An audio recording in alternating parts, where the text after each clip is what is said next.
C'est pourquoi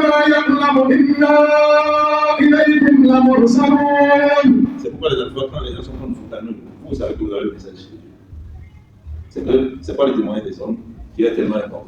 Si vous acceptez, c'est en leur faveur. Mais celui qui vous a envoyé là, lui, là, parce que quand les gens sont en train, je crois que c'est ça, je vais vous donner l'exemple, mais quand les gens sont en train de les attaquer, qu'ils ne sont plus quoi, des menteurs, il dit Wallah, Dieu qui nous a envoyé là, il sait que nous avons été, que nous sommes ses messagers. Si vous nous rejetez, mais Dieu sait. C'est pourquoi quelquefois, il y a des gens qui sont riches dans leur famille, on leur donne, il n'y a qu'un égard qu'un respect. Mais c'est des gens, des amis qui les respectent. Les proches les rejettent parce qu'ils ont fait l'enfance comme ça. Si tu penses que vous avez fait l'enfance avec quelqu'un, ou bien ton mari là, vous avez fait la même classe, et il est doublé la classe là, et il est devenu chef, et tu veux le regarder encore avec l'œil là, Wallah, il a dit tu vas mal. C'est pas parce que vous avez fait la même classe et que cette personne occupe un devant, c'est-à-dire honorifique ou bien un rang vraiment considérable dans la société, que tu peux. Non, même les gardes ne vont pas te donner assez de dire. Alors, c'est moi qui a, on mangeait à veiller ensemble, vous aviez mangé veiller ensemble. C'était son parcours ça. C'est fini ça. L'étape là est déjà terminée. Il a pris un autre. C'est à changer, c'est que les gens ne comprennent pas. Il dit, c'est mon petit frère, non? Pourquoi moi je dois m'enseigner devant lui? Tu vas mourir de faim. Parce que ton dossier, la personne ne va jamais signer ça. Dieu l'a fait chef, personne ne peut être chef si Dieu ne veut pas. Allahumma malik al-mulk, tout est mulk kama tasha. Dieu c'est lui qui est le roi absolu, le souverain de tous les rois. Personne n'a autorisé, il s'est autorisé lui-même. Mais c'est lui qui donne, c'est-à-dire l'autorité à qui il veut. Quand Dieu donne l'autorité à quelqu'un, il doit respecter ça. Quand vous suivez Dieu et vous respectez les traditions de ce là, respectez les gens à qui Dieu a donné l'autorité parmi vous. Il a le faut respecter. Ce n'est pas dans la mosquée que tu dois respecter. C'est Dieu qui lui a donné l'autorité. Il est ton petit frère, mais Dieu lui a donné l'autorité. C'est lui qui est devenu chef de famille. C'est lui qui prend tout. Il est ton enfant, mais Dieu a changé ça aujourd'hui. Regardez Nabi Yusuf alayhi salatu wassalam. Par sa grâce, ses parents sont sortis du village. Qu'est-ce que Yusuf a dit à son père quand il a vu? Il dit de là que je suis sorti de prison. Et que quoi? Et que Dieu aussi vous a fait revenir aussi de quoi de bête. C'est-à-dire que les gens du village se reculent de quelque part. Par la grâce de Dieu.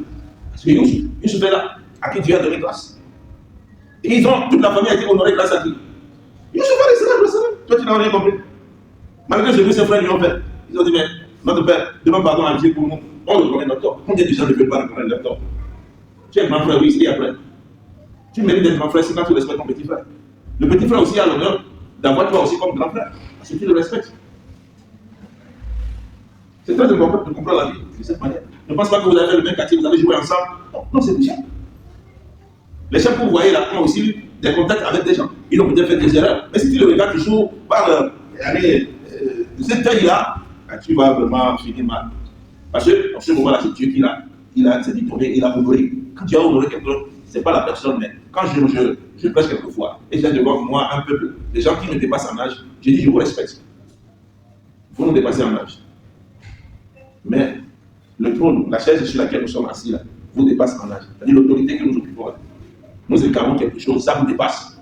Vous avez, ne nous regardez plus comme vos enfants quand nous sommes en train de prêcher.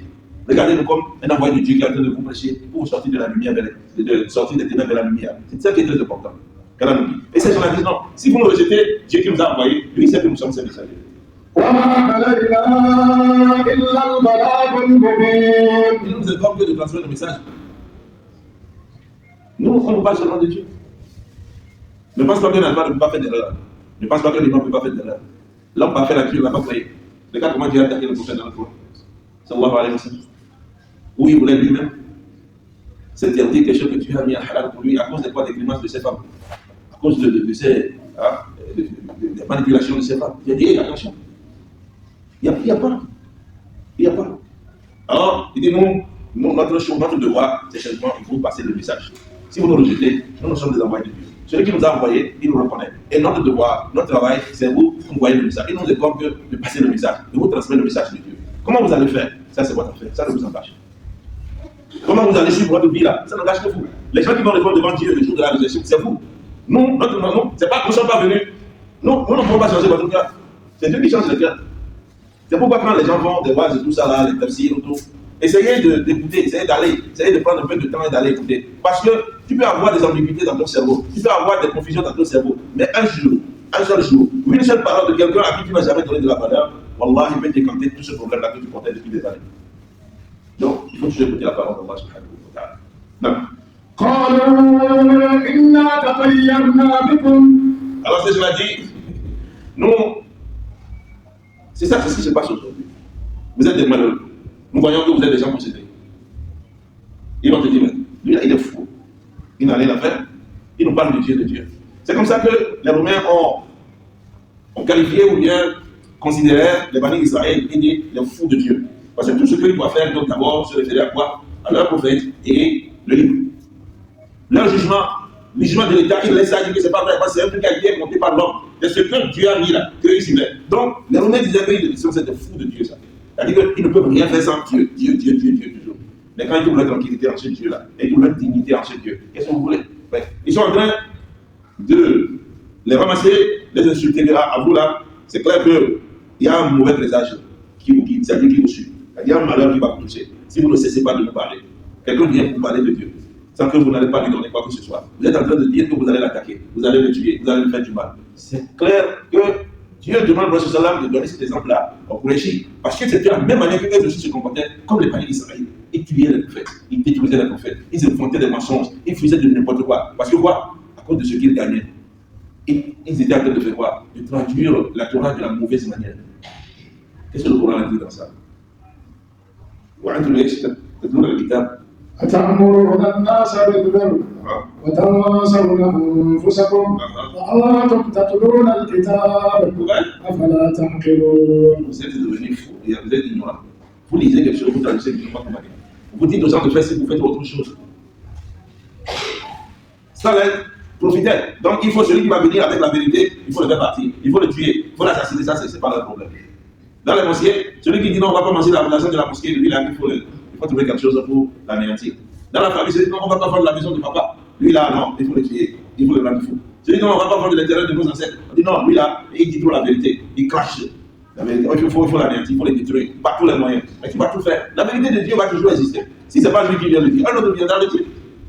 Est-ce que nous sommes les premiers à vous parler de Dieu? Et si nous ne serons pas les derniers, on va parler de Dieu. Non. Il a commencé maintenant par des menaces. Si vous ne cessez pas de nous embêter avec la parole de Dieu dont vous parlez là, aïe. On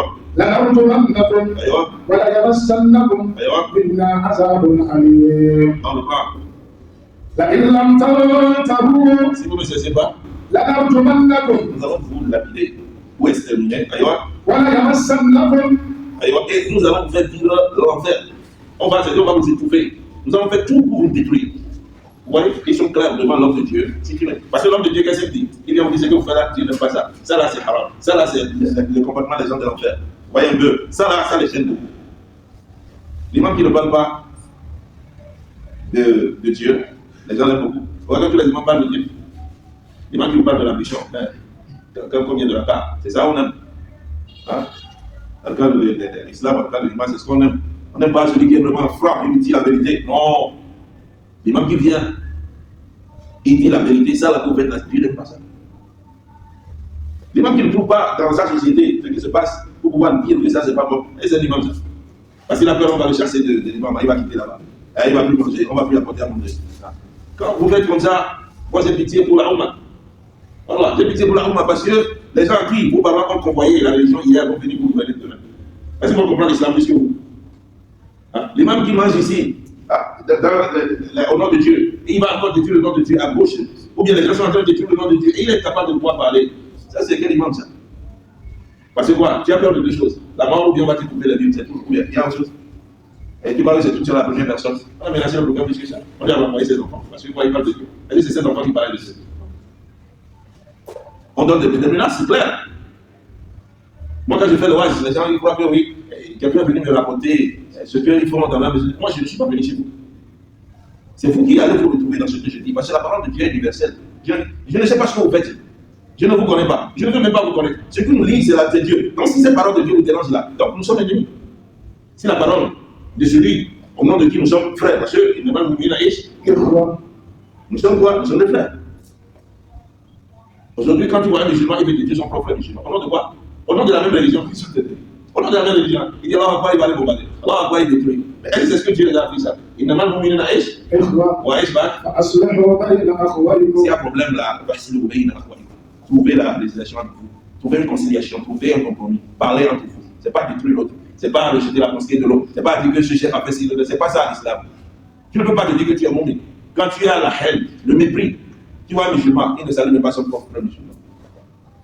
Bon, depuis parce qu'il est musulman, il n'est pas croyant, on ne parle pas de lui. Ou bien, il est musulman ou bien, il a un de musulman, n'est-ce pas? Musulman, on en tous aux musulmans. Il a un de musulman, c'est tout. Mais il n'est pas croyant. Il est né, on lui donne Khadija. Mais c'est là qu'il a fait mèche jusqu'aux fesses. Quand tu lui dis, quand est-ce que c'est écrit dans le Coran de ne pas mettre mèche? Ils sont la patrie, comme ces gens-là, qui font face à l'homme de Dieu, et ils sont en train de le contredire, de vouloir l'humilier. Vous là, vous êtes fous. Qui vous a dit ça? Vous êtes des gens qui t'a dit que nous sommes fous. Nous sommes des gens, comme ces prophètes-là, nous envoyons dit, celui qui nous a envoyés, c'est que nous sommes des envoyés. La parole que nous sommes en train de dire, nous savons que ça vient de Dieu, ce n'est pas de notre père. Le Coran n'appartient pas à mon papa. Donc là, si tu veux vraiment me critiquer, prends le Coran, assoyons-nous. Dis-moi la version que tu comprends. Moi aussi, je vais te dire la version que... Mais nous allons mettre quelque chose qui est plus fort que tout. Tu sais ce qui est plus fort que tout? Il y a le Coran. Le pouvoir de discernement. C'est ça. Parce que le Coran n'a jamais changé. Hein. C'est ceux qui traduisent le Coran qui changent là. Le Coran tel qu'il est. C'est ceux qui traduisent là. Les gens ont traduit le Coran. La ilaha illallah wa rasulullah. Les gens, ils n'ont pas peur. Ou bien c'est leur niveau de compréhension, ou bien c'est manque vraiment de crainte. Amen. وَلَيَمَسَّنَّكُم مِّنَّا عَذَابٌ أَلِيمٌ. Donc, nous allons vous châtier un mal douloureux qui viendra de notre part de vous. قَالُوا طَائِرُكُم مَّعَكُمْ. Quand tu es un homme de Dieu, tu es déterminé, tu es sûr. Quand tu es un homme de Dieu, tu portes vraiment la vérité. Rien ne peut t'arrêter. Rien de ce monde ne peut t'arrêter. Regardez comment ces messagers-là sont en train de les répondre. قَالُوا طَائِرُكُم مَّعَكُمْ. Ce que vous présagez là, le mal que vous êtes en train de planifier là, contre nous là, non. C'est à propos que ça va arriver. Ce que vous présagez là, le mal, la haine, le mauvais plan que vous avez là, dans votre tête contre nous là, c'est sûr que ça va se produire. Non. Est-ce que vous pensez que vous pouvez agir? C'est-à-dire quand vous planifiez ça contre un homme de Dieu qui ne vous demande rien. Est-ce que vous réfléchissez un peu? Et vous pensez que ça peut arriver? Même si ça arrive, on l'a réussi, voilà.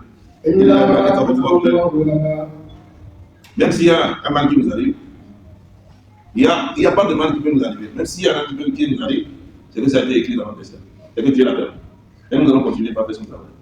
Je vous dis, vous les alphas, les enseignants, vous n'aurez jamais la paix.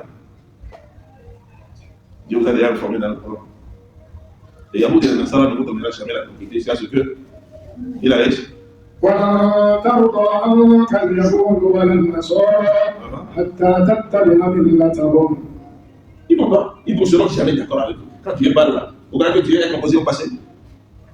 Ils sont des hypocrites. C'est comme ça qu'ils vont continuer. Ils vont toujours trouver des manières pour pouvoir vous faire agir. Et nous voyons tout ce qui se passe aujourd'hui dans le monde. Ils ne sont pas sincères. Mais chers frères et sœurs, c'est là. Ne traite pas avec quelqu'un qui n'est pas sincère. Qui entre, oh, je suis désolé. Demain, je suis désolé. Oh, pardonne-moi. Il n'est pas sincère. Il a train de jouer avec ton âme. Il joue avec ton temps. Quelqu'un qui n'est pas sincère, ne sois pas ami avec lui. Il sait ce qu'il te fait. Il sait que toi, tu es un homme de Dieu, tu vas toujours pardonner. Mais il va toujours te faire le même chose qu'il va voir ta frère. Ici, là, les gens à leur demandent. C'est comme ça que vous allez vous assister. Et vous pensez que la manière dont vous vous comportez là est la meilleure manière. Quelqu'un vient vous parler de Dieu, ne vous demande rien. Ni site, ni couvert. Ni sécurité, rien du tout. Et bien, il se donne. Lui aussi, il peut aussi se dire non, je ne veux pas parler de Dieu, je vais comporter comme vous. Mais regardez comment vous agissez. Et si vous réfléchissez, si vous réfléchissez, vous. Non. Vous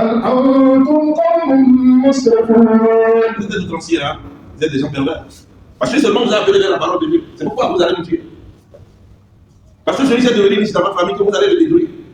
Parce qu'il est devenu sage que vous allez mentir contre lui. Parce que une femme a plus d'argent dans la famille que les hommes que vous devez humilier. Vous avez vu la chose de nous, ce que Dieu a prévoir pour ceux qui montent, complotent contre les femmes.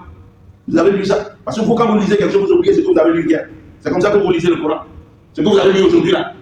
Le samedi prochain là, vous avez déjà oublié ici là. C'est ce qu'on vous dit le samedi qui suit là que vous suivez. C'est-à-dire, et vous avez un système qui est en train d'annuler vos passages au lieu de réfléchir ce que nous sommes en train de dire. Parce que lui, il est venu de la base que vous devez vraiment aller apporter les canaries sur sa tête la nuit. Pourquoi vous agissez comme ça? Vous ne voyez pas Dieu dans sa manière d'agir. Vous le voyez, vous ne comprenez pas Allah subhanahu wa ta'ala. Vous pensez que cette personne-là, c'est lui-même, elle-même qui s'est choisie comme ça. Cette personne ne s'est pas choisie comme ça. Non. On peut vouloir quelque chose là. Si Dieu lui ne peut pas. Comme les Arabes disent, Allah yaf'al ma yurid. Allah yaf'al ma yurid. Tu peux vouloir tout, tu peux rêver, mais à la fin c'est à Dieu. Comme les chrétiens disent que ta volonté soit faite. C'est ça, elle a pitié de nous.